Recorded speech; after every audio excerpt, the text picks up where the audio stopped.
آپ نے حضرت خضر علیہ السلام کا تذکرہ سنا تھا، تو یہ خضر علیہ السلام ہیں کون؟ یہ اللہ کے نبی ہیں جو آج بھی زندہ ہیں۔ دو نبی ایسے ہیں جو آج بھی زندہ ہیں۔ کل 4 نبی زندہ ہیں، 2 آسمانوں پر ہیں اور 2 نبی زمین پر زندہ ہیں، مگر وہ نظر آنے والوں کو نظر آتے ہیں۔ جو زمین پر زندہ ہیں ان کا نام حضرت خضر علیہ السلام ہے اور حضرت الیاس علیہ السلام ہے۔ جو زمین پر زندہ ہیں، چلتے ہیں، پھرتے ہیں اور لوگوں کی مدد بھی کرتے ہیں، پوری دنیا میں وہ گشت کرتے ہیں اور سال میں 1 مرتبہ حج کے لیے بھی جاتے ہیں۔ جتنے بھی حاجی جاتے ہیں نا، ان کے ساتھ 2 پیغمبر بھی حج کرتے ہیں، انہی کے صدقے میں اللہ سب کے حج کو قبول فرماتا ہے۔ تو ان میں سے ایک حضرت خضر علیہ السلام، ایک حضرت الیاس علیہ السلام، وہ دونوں زندہ ہیں اور سال میں 1 مرتبہ آب زمزم کا پانی پی لیتے ہیں تو اللہ تعالیٰ ان کی اس بھوک اور پیاس کو مٹا دیتا ہے۔ سال بھر تک انہیں کھانے پینے کی ضرورت نہیں پڑتی، آج بھی وہ زندہ ہیں۔ اور 2 آسمانوں میں، ایک حضرت عیسیٰ علیہ السلام کو اللہ نے اٹھا لیا، ایک حضرت ادریس علیہ السلام جو گئے تھے سورج کو دیکھنے کے لیے، سورج کے فرشتے سے ان کی دوستی تھی، تو انہوں نے کہا کہ مجھے لے چل، میں دیکھنا چاہتا ہوں سورج کیسے چلتا ہے۔ تو سورج کو چلانے والے فرشتے ہیں، اس کے اوپر روزانہ کروڑوں ٹن برف ڈالی جاتی ہے، تب جا کر اس کی گرمی اتنی کم ہے اور ہم کو اس کا احساس نہیں ہوتا ہے۔ تو سورج کو فرشتے چلاتے ہیں، تو وہ فرشتوں کا عالم کیا ہوگا؟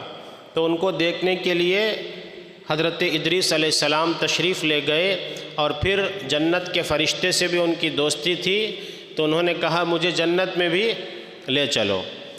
تو جنت میں جانے کے لیے انہوں نے کہا کہ مرے بغیر جنت میں آپ جا نہیں سکتے۔ تو انہوں نے کہا کہ میری روح تھوڑی دیر کے لیے قبض کر لو، پھر میری روح کو ڈال دو۔ تو اسرائیل علیہ السلام نے روح قبض کر لی، پھر ڈال دی حضرت ادریس علیہ السلام کی روح کو۔ جب وہ جنت میں گئے، جنت میں اتنے عالی شان محلات، اتنی پرفضا موسم بہار، سب دیکھ کر کے وہ گشت کرتے رہے، جنت کی سیر کرتے رہے۔ اب حضرت رضوان نے کہا، جو جنت کے فرشتے ہیں، جو جنت کے مین فرشتے ہیں، کہ حضور چلیے اب جانے کا وقت ہو گیا ہے۔ تو انہوں نے کہا کیا تم نے اللہ کا فرمان نہیں پڑھا؟ جو 1 مرتبہ مر جاتا ہے اور پھر جنت میں آ جاتا ہے، وہ ہمیشہ ہمیشہ کے لیے جنت میں رہتا ہے۔ وَأَمَّا الَّذِينَ سُعِدُوا فَفِي الْجَنَّةِ خَالِدِينَ فِيهَا، تو ہمیشہ ہمیشہ کے لیے جنت میں۔ تو میں مر بھی گیا ہوں، میری روح بھی نکال لی گئی، میں نے موت کا مزہ بھی چکھ لیا، اب میں جنت میں بھی آ گیا ہوں، اب میں جنت سے باہر نہیں آؤں گا۔ تو اللہ نے فرمایا جاؤ میرے ادریس کو جنت ہی میں رہنے دو۔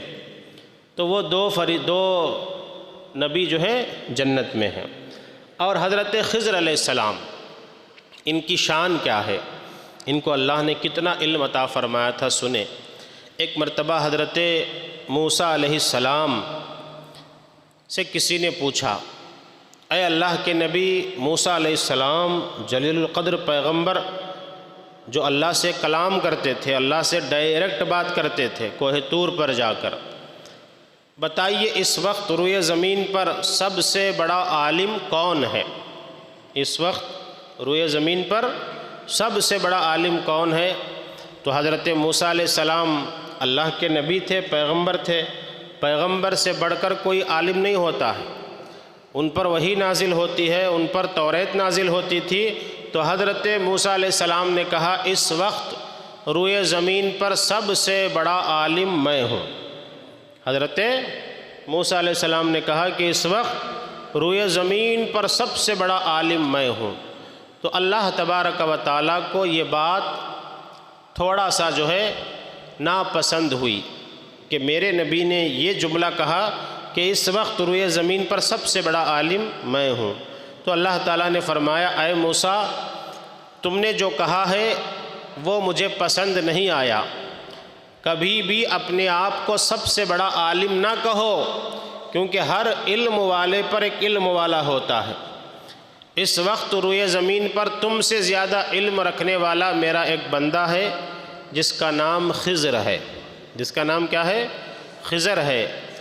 تو حضرت موسیٰ علیہ السلام کو تجسس ہوا، میں اس دور کا نبی ہوں، حضرت خضر بھی نبی ہیں، تو ان کو کیسے علم زیادہ ہے؟ تو حضرت موسیٰ علیہ السلام نے عرض کی، مولا میں ان سے ملنا چاہتا ہوں، میں ان سے ملاقات کرنا چاہتا ہوں۔ تو یہ قصہ جو ہے قرآنی قصہ ہے، قرآن میں یہ سب موجود ہے، یہ قرآن کا قصہ میں آپ کو بتا رہا ہوں، قرآن میں آیت بآیت اس واقعے کو بیان کیا گیا ہے۔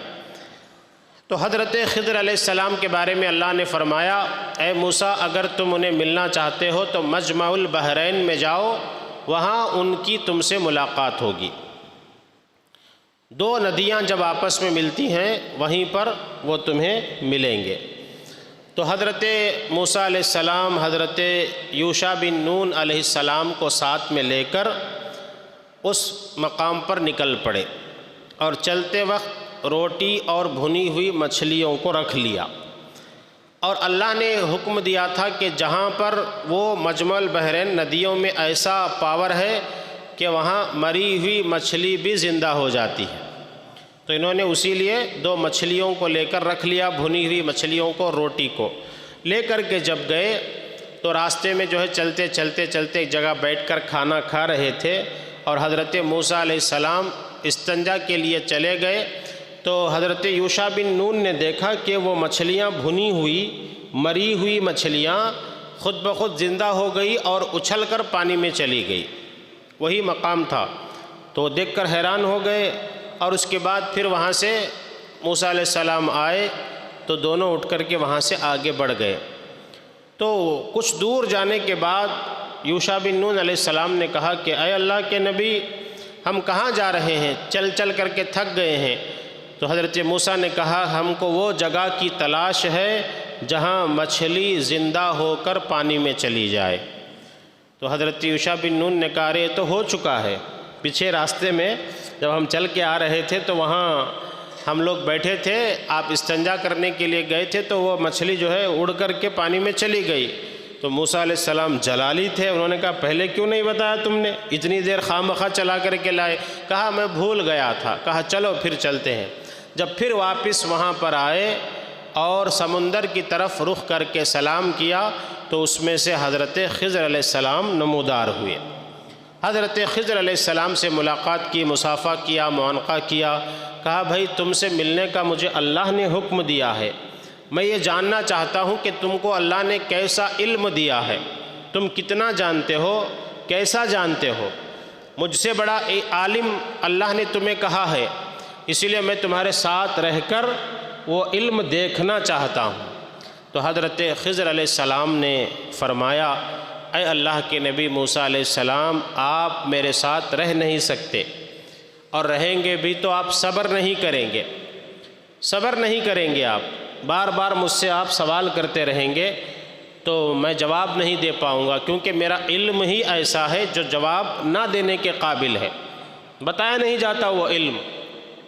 تو حضرت موسیٰ علیہ السلام نے کہا نہیں آپ مجھے رکھ لیجئے، آپ اپنے کام سے کام رکھیے، آپ کچھ بھی کریں گے میں آپ سے سوال نہیں کروں گا، میں آپ سے کچھ بھی نہیں پوچھوں گا، اس لیے آپ جو ہے مجھے اپنے ساتھ رکھ لیجئے۔ نہیں، پھر سے ایک بار سوچ لیجئے، جب بھی میں کچھ کام کروں گا تو مجھے ٹوکیے گا مت، اور مجھے روکیے گا مت، اور مجھ سے سوال بھی مت کیجئے گا۔ تو انہوں نے کہا ٹھیک ہے، سفر پہ چل پڑے۔ چلتے چلتے بیچ میں ایک دریا آیا تو ایک کشتی تھی، اس میں بیٹھ گئے۔ ایک ملاح تھا جو کشتی چلانے والا، کرائے پر یہاں سے لے جا کر وہاں تک چھوڑنے والا۔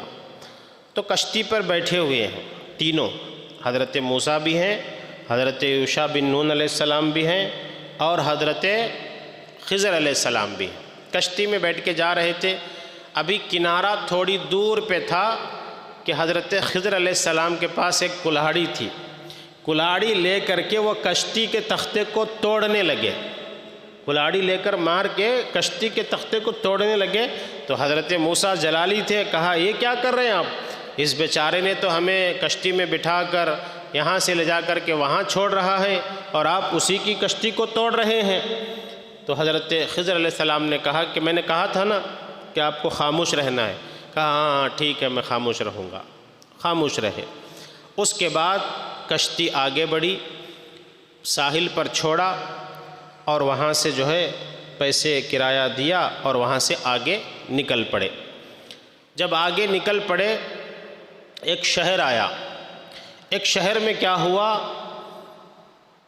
بچے جو ہے کھیل رہے تھے، بہت سارے بچے جو ہے کھیل رہے تھے۔ کھیلتے کھیلتے حضرت خضر علیہ السلام جاتے ہیں، اس میں سے ایک جو حسین جمیل خوبصورت بچہ تھا، اس بچے کو پکڑا اور اس کی گردن مروڑ دی۔ گردن مروڑ دی اور مر گیا۔ اب موسیٰ علیہ السلام کو جلال آ گیا کہ یہ آپ نے کیا کیا، قتل کر دیا، ایک چھوٹے سے پیارے سے معصوم بچے کو آپ نے مار دیا، یہ تو بہت بڑی ناانصافی ہے۔ کہا کہ اب آپ میرے ساتھ نہیں رہ سکتے، اب آپ کا سفر اور آگے چلے جائیے۔ کہا نہیں ٹھیک ہے، میں آپ کے ساتھ رہوں گا، اب میں سوال نہیں کروں گا۔ پھر آگے گئے تو ایک بھوک بہت لگی تھی ان کو، ایک شہر میں گئے۔ شہر میں جا کر کہا کہ ہم مہمان ہیں، ہمیں کھانا دیجیے۔ کسی نے بھی کھانے پہ نہیں بلایا، کسی نے بھی کھانے نہیں دیا۔ حضرت موسیٰ کو جلال آیا کہ کیسے شہر والے ہیں، مسافروں کو کھانا تک نہیں کھلا رہے ہیں۔ خیر آگے بڑھتے گئے تو وہاں ایک دیوار ٹوٹنے والی تھی، یعنی ایک ایسا بنجر گھر تھا جس کی دیوار بالکل جھک گئی تھی۔ اب ایسا لگ رہا تھا کہ دیوار ٹوٹ جائے گی۔ تو حضرت خضر علیہ السلام نے کہا کہ ہمیں اس دیوار کو بنانا ہے۔ تو موسیٰ علیہ السلام کو جلال آیا، آپ کیسی بات کر رہے ہیں، اس گاؤں والوں نے تو ہمیں کھانے تک نہیں دیا، پانی تک نہیں دیا، آپ یہاں کے گھر کی دیوار بنانا چاہتے ہیں؟ کہا میری بات مانیں آپ۔ تو حضرت موسیٰ علیہ السلام نے کہا ٹھیک ہے، تو جلدی سے دیوار کو گرایا، پھر سے نئی دیوار بالکل صحیح طریقے سے اس دیوار کو قائم کیا۔ اب دیوار بن گئی تو حضرت موسیٰ علیہ السلام نے کہا کہ اب آپ کے ساتھ رہنا جو ہے مجھے بھی دشوار معلوم ہوتا ہے، کیونکہ آپ ایسے کام کر رہے ہیں جو میری سمجھ سے باہر ہیں، جو میری عقل سے ورا ہیں، تو اس لیے اب میں آپ کے ساتھ نہیں رہوں گا، مجھے اجازت دیں، مگر آپ نے جو یہ 3 کام کیے کیوں کیے بتائیے، اس کی وجہ چاہتا ہوں میں۔ تو حضرت خضر علیہ السلام کہتے ہیں سنیے کہ جو کشتی پر ہم بیٹھ کر آ رہے تھے، میں نے اس کشتی کے تختے کو کیوں توڑا، یہ سوال ہے نا تمہارا، تو جواب سنیں۔ کشتی کے اس کنارے پر اس شہر کا بادشاہ رہتا تھا، اور وہ بادشاہ ساحل پر آ کر کھڑا ہوتا، اور جو کشتی خوبصورت لگتی، پیاری لگتی، وہ کشتی بادشاہ اپنے قبضے میں لے لیتا، اس سے چھین لیتا تھا وہ کشتی۔ تو میں نے سوچا کہ یہ تو کشتی بڑی نئی ہے، خوبصورت ہے، اس میں کوئی عیب نہیں ہے، اب بیچارہ غریب ہے جو ہمارا ساتھ دے کر ہمیں یہاں تک لے کر کے آیا ہے، تو میں نے کلہاڑی سے تختہ اس لیے توڑ دیا تاکہ اس کشتی میں عیب پیدا ہو جائے، اور عیب دار کشتی کو بادشاہ ہاتھ نہیں لگاتا تھا، اس کو چھوڑ دیتا تھا۔ تو اس لیے میں نے اس غریب ملاح کی مدد کرنے کی نیت سے کشتی کا ایک تختہ توڑ دیا، بعد میں جا کر کے وہ تختہ لگا لے گا۔ تو یہ حکمت اس کے اندر تھی۔ وہ بادشاہ جابر تھا جو کشتیوں کو چھین لیتا تھا۔ اب اس کے بعد وہ لڑکے کو آپ نے کیوں مارا؟ کہا وہ لڑکا خوبصورت بھی تھا، حسین بھی تھا، معصوم بھی تھا، پیارا بھی تھا، مگر وہ لڑکا جب بڑا ہوگا تو وہ ایسا فتین ہوگا کہ وہ لڑکا خود کافر بھی ہو جائے گا اور اپنے ماں باپ کو بھی کفر پر لے جائے گا، اور یہاں تک کہ وہ نہ مانیں گے تو وہ ماں باپ کا قاتل بننے والا تھا، ماں باپ کو مارنے والا تھا، ماں باپ کو قتل کرنے والا تھا۔ تو میں نے آگے کا علم جان لیا، کیونکہ اللہ نے مجھے یہ علم عطا فرمایا ہے جو آپ کو اللہ نے عطا نہیں فرمایا ہے۔ تو یہی بات تھی، اس لیے میں نے اس کی گردن مروڑ دی، نہ رہے گا بانس نہ بجے گی بانسری، اس لیے میں نے ان کا کام وہیں پر ختم کر دیا۔ اب تیسرا، دیوار، گرنے والی دیوار، آپ نے اسے تعمیر کیوں کیا؟ تو کہا وہ دیوار کے نیچے 2 یتیم بچوں کا خزانہ چھپا ہوا تھا۔ اس شہر میں 2 یتیم بچے رہتے تھے، اس کا باپ انتقال کر گیا اور چچا کے قبضے میں وہ بچے تھے، چاچا تھے، 3-4 چچا لوگ تھے۔ تو وہ باپ نے کیا کیا، اپنے 2 بچوں کے نام پر کچھ خزانہ، کچھ پیسے چھپا کر کے اس دیوار کے نیچے دفن کیے تھے۔ اگر وہ دیوار گر جاتی تو وہ خزانہ باہر نکل جاتا اور دوسرے لوگ اس پر قابض ہو جاتے، ان بچوں کو کچھ نہیں ملتا تھا۔ اس لیے جو ہے میں نے دیوار کو گرنے سے پہلے دیوار تعمیر کرا دی، تاکہ جب وہ بچے بڑے ہو جائیں تو ان کا خزانہ انہی کے ہاتھ لگے۔ تو یہ علم اللہ نے اپنے چنے ہوئے رسولوں کو عطا فرمایا ہے، چنے ہوئے برگزیدہ بندوں کو عطا فرمایا ہے۔ تو یہ حضرت خضر علیہ السلام کا واقعہ قرآن مجید کے اندر موجود ہے۔ اب قرآن شریف پڑھتے رہیں گے، تفسیر میں تو انشاءاللہ آپ کو یہ واقعہ ملے گا۔ تو پتہ کیا چلا کہ اللہ جو بھی کرتا ہے اس میں بہت ساری حکمتیں ہوتی ہیں، اس میں بہت ساری حکمتیں بندے کے سمجھ میں آئے یا نہ آئے، مگر ہمیں جو ہے وہ اچھا نہیں لگتا ہے۔ ہم لوگ پریشان ہو جاتے ہیں، بے چین ہو جاتے ہیں، بے قرار ہو جاتے ہیں کہ یہ کیوں نہیں ملا، وہ کیوں نہیں ملا، ایسا کیوں نہیں ہوا، ویسا کیوں نہیں ہوا۔ یہ شیطانی سوچ ہے۔ اگر میں ایسا کرتا تو ایسا ہوتا، ویسا کرتا تو ویسا ہوتا۔ جب کوئی ناکامی ہو جاتی ہے، کچھ فیلیور ہو جاتا ہے، کوئی بزنس میں نقصان ہو جاتا ہے، ہوتا ہے نا کبھی کبھی، کبھی کبھی لاس ہو جاتا ہے، کبھی کبھی کچھ پریشانی آ جاتی ہے، تو ہم اپنے آپ کو کوستے رہتے ہیں کہ یہ ایسا کرنے سے ایسا ہوا، ویسا کرنے سے ویسا ہوا، اگر میں ایسا کرتا تو ایسا ہوتا، وہ لیتا تو یہ اچھا ہو جاتا۔ تو یہ اگر مگر شیطان کے کام ہے۔ شیطان ہمیں وسوسے ڈالتا ہے، شیطان ہمیں گمراہ کرنے کے لیے آتا ہے، تو اس لیے اس کی طرف ہمیں توجہ دینے کی ضرورت نہیں، بلکہ یہ کہو اللہ نے جو میرے مقدر میں لکھا ہے وہی ہوا ہے، اللہ نے جو میرے مقدر میں لکھا ہے وہی ہوا ہے۔ جب ہم اپنے آپ سے یہ کہیں گے تو ہمارے دل کو سکون ملے گا، نقصان کا کوئی غم ہمارے دلوں پر طاری نہیں ہوگا۔ تو کوشش کریں گے نا انشاءاللہ تعالی۔ گزشتہ نوری محفل میں میں نے آپ حضرات کو بتایا تھا کہ آپ اپنے ایک دوست کو لے کر کے آئیں۔ لائے ہیں آپ میں سے کوئی بھی اپنے دوست کو لائے ہیں؟ ماشاءاللہ، کتنے لوگ لائے ہیں؟ لائے ہیں۔ میں نے کہا تھا آپ سے کہ حضرت موسیٰ علیہ السلام نے عرض کی تھی، اے اللہ نیکی کی دعوت، یہ نیکی کی دعوت ہے کہ نہیں؟ نیک کام کے لیے بلانا، اپنے دوست کا ہاتھ پکڑ کر کے لانا۔ ارے ہم اپنے دوستوں سے کتنی محبت کرتے ہیں، دوستوں کے لیے خرچ کرتے ہیں، کھانا کھلاتے ہیں، ان کے لیے ٹائم دیتے ہیں، کیوں؟ وہ دوستی ہے کہ نہیں؟ تو اصلی دوست آپ کا وہ ہے جو آپ کو شیطان کے راستے سے نکال کر اللہ کے راستے پر لے آئے، آپ کو گناہوں کے اڈوں سے بچا کر نیکیوں کے راستے پر لائے، وہی اصلی آپ کا دوست ہے۔ اور موسیٰ علیہ السلام نے جب پوچھا تھا کہ مولا تو کیا نیکیاں دیتا ہے نیکی کی دعوت دینے پر، تو اللہ تعالیٰ نے کیا فرمایا تھا؟ جب تم کسی مومن کو نیکی کی طرف بلانے کے لیے جو جو باتیں کرو گے، الفاظ کہو گے، ایک ایک جملے پر 1 سال کی عبادت کا ثواب عطا کروں گا، 1 سال کی عبادت۔ اگر ہم اپنے کسی دوست کو دعوت دیں کہ چلو بھائی مسجد اولیاء میں نوری محفل ہوتی ہے، ہر اتوار کو کچھ باتیں وہاں سننے کو ملتی ہیں، دین کی باتیں، اللہ کا ذکر سننے کو ملتا ہے، مفید باتیں، ہمارے علم میں اضافہ ہوگا، اتنی ساری آپ باتیں کہیں گے تو کتنے جملے ہو گئے؟ بہت سارے جملے ہو گئے۔ تو ہر جملے پر اللہ تعالیٰ 1 سال کی عبادت کا ثواب آپ کو عطا فرماتا ہے۔ تو اللہ تعالیٰ آپ سب کو نیکی کی دعوت دینے کی توفیق عطا فرمائے، کیونکہ ہم امت ہے ہی نیکی کی دعوت دینے کے لیے۔ ہمارا خاص مقصد کیا ہے؟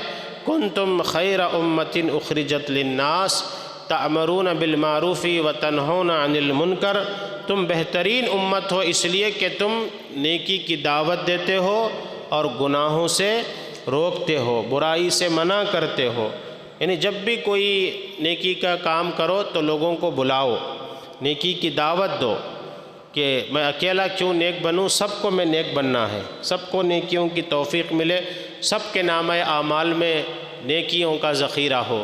اور جب بھی کوئی برائی دیکھو، چاہے چھوٹی برائی دیکھو یا بڑی برائی دیکھو، تو اسے روکنے کی کوشش کرو، اپنے ہاتھ سے ہو یا اپنی زبان سے ہو۔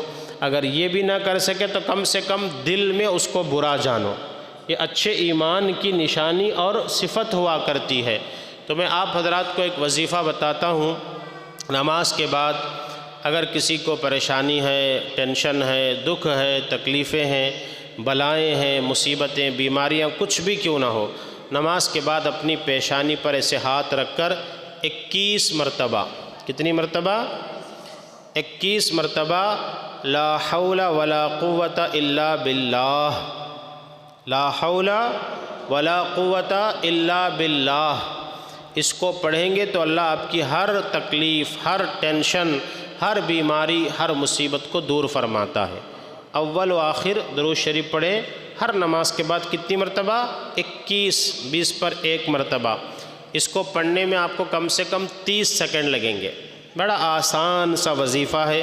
ہر فرض نماز کے بعد ہاتھ رکھیں، صلی اللہ علی محمد صلی اللہ علیہ وسلم، لا حول ولا قوت الا باللہ، اتنا ہی پڑھنا ہے، الا باللہ العلی العظیم نہیں پڑھنا ہے، بس لا حول ولا قوت الا باللہ، لا حول ولا قوت الا باللہ، اتنا پڑھیں گے۔ اللہ تعالی ہم سب کو کہنے سننے سے زیادہ عمل کی توفیق عطا فرمائے۔ استغفر اللہ ربی من کل ذنب واتوب الیہ۔